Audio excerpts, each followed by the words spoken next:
Salut, c'est François, on se retrouve aujourd'hui sur Automatin et pour vous parler de la nouvelle Porsche. Pas tout à fait nouvelle, c'est la GT3 Touring, donc la version plus quotidienne, si je peux exprimer ça, de la GT3 et elle sera sans aileron arrière en effet. La GT3 Touring utilise le même 6 cylindres à plat de 4 litres atmosphériques et coûte également le même prix que la GT3 classique, une paille à partir de 173 000 €. Je ne vous parle pas de malus, on va être fâché.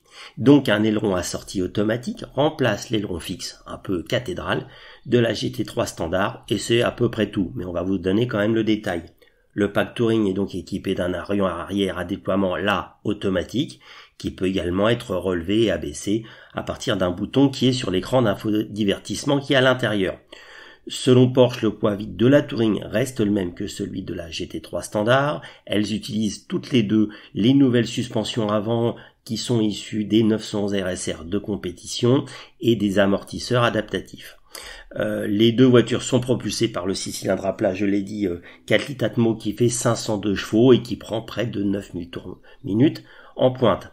La petite subtilité, c'est que par défaut, on dirait, la voiture est équipée et vendue avec une boîte manuelle à 6 rapports, mais on peut toujours avoir la boîte PDK à 7 rapports qu'il y avait sur la GT3 classique. Toujours de l'utilisation massive de matériaux légers, la voiture ne pèse que 1418 kg en manuel 1435 avec la PDK. Le capot est en plastique renforcé de fibre carbone, les jantes en alliage forgé et les vitres sont plus fines light pour contribuer à réduire le poids. Donc les performances, c'est le 0 à 100 3,4 secondes, vitesse de pointe 318 km/h en PDK, 320 en boîte manuelle. Ça va très fort. Les petits détails visuels, vous avez l'entourage des vitres qui est chromé, la partie avant sur la GT3 classique qui avait des touches de noir rejoignent et reviennent couleur carrosserie, donc la voiture est complètement unie. Il y a un badge GT3 Touring sur la grille arrière, des embouts d'échappement sport qui sont en finition argent et non en finition noire, mais vous pouvez quand même les commander en option. Rassurez-vous, vous pourrez dépenser un peu d'argent. L'intérieur en alcantara d'origine est remplacé par du cuir.